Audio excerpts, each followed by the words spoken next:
Good morning, everybody. Just got into work and I got a van to do real quick here. I'm doing a rack and pinion on. I'll be working on that F-150 throughout the day. There's no real rush on it. Customer's not expecting the vehicle back for quite some time, so I got a little bit of time to work on this.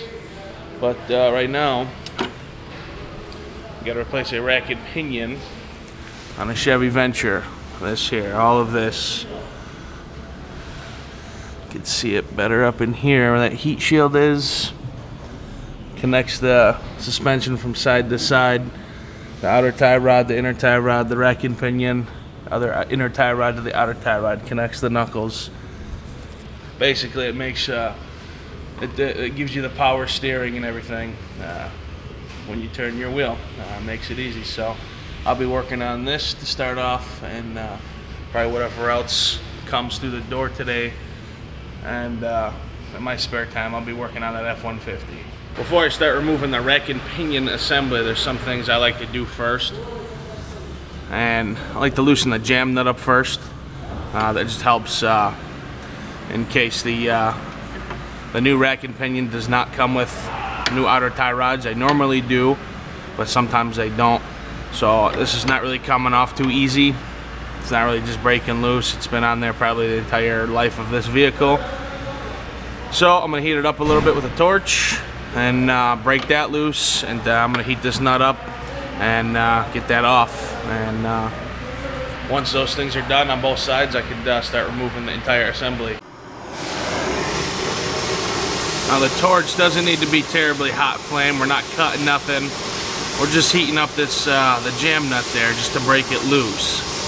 Just makes things a lot easier when you heat things up on these suspension parts. So we're gonna loosen up that jam nut, and then we're gonna get the tie rod end.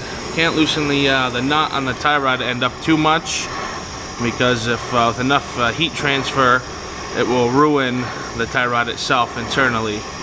So gotta be kind of careful when you're heating that nut up. But that jam nut, you can put plenty of heat to it. Like I said, it doesn't need to be terribly hot. So we're not cutting it, but just getting it kind of cherry. Almost there. Alright, now we got plenty of heat on that nut. It should come off pretty easy. See, just like butter. Just kind of break it loose, couple threads. Now time to get this nut here, and we'll pop up the whole outer tie rod, do the same thing on the other side, and then start taking out the entire rack and pinion. Alright, we got the old rack out. It's kind of a little bit of a pain due to a lot of rust and corrosion underneath this van. And to remove the sway bar link to get these bolts out. So, important thing to do is match up the new part with the old part, and everything looks good here. Like I had mentioned, this one does not come with new outer tie rods, so I'm gonna have to transfer them to the new one. I'll probably do that once I get the rack into the vehicle.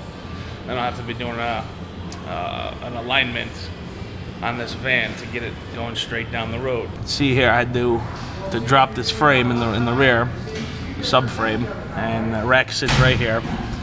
And once you drop this, everything's kind of accessible to get to. A lot easier. And had a problem with these bolts on the sway bar bushings. They were really seized up, and I was worried about breaking them, so can't really heat them up due to the rubber bushing underneath this piece.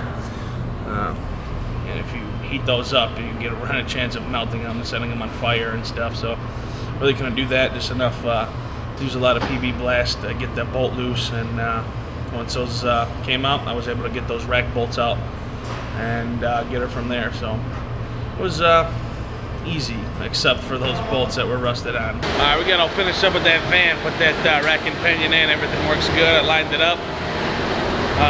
Took a little break, celebrated my brother's birthday, his 29th birthday, so wish him a happy birthday down in the comments. His name is Matt. And now we got a Dodge Charger RT, kind of customed up. Not my style at all, but needs an alignment. Customer complains of pulling or something, but I have a sneaky suspicion that something's wrong with the suspension. It doesn't need just an alignment, so we're gonna put it up in the air and figure out what the hell's going on. All right, so looking at this, the The reason he needs his alignment appears that he's had some suspension work done somewhere else, and they didn't have a alignment machine available wherever he got the suspension work done. So he brought it to us. Alright, we got all set with that alignment on that Charger. That thing was pretty ragged out. It was beat up. You could tell whoever owned it. They did a good job, I guess, putting it together with all the ground effects. It had Lambo doors and stuff, but yeah, it had horrible bearing noise going down the road. Those big rims, if you don't upgrade your suspension and your brakes, you're going to wear them out prematurely with those big rims like that. More rotating mass. You got to beef stuff up. But finished the alignment, rode straight down the road, and customer's happy. And another thing, we just found out this Ford, I was going to replace just the cam phasers and just cam phaser actuators and try to just put it back together and hopefully it ran good. I don't know what happened. The owner of the vehicle and my brother, the manager of the shop here, they were calling the insurance company, talking to them, and now they're going to send us a remanufactured engine to put in this truck. So the I guess the insurance company actually did come through for this, the owner of this vehicle. So that motor should be here in 3-4 days to 2 or 3 weeks, they said. I don't think, it doesn't usually take 2 or 3 weeks, probably around a week's time. New motor will be here, and it's probably going to come in long block form, which means no intake or manifolds or nothing like that. So we're going to have to do a bunch of swapping over from this engine to the new one. So that'll be interesting to get on film for you guys. But I think that's it for today. It's a little bit after 5 o'clock now, and it's kind of an uneventful day. So yeah, I'm just going to wrap it up.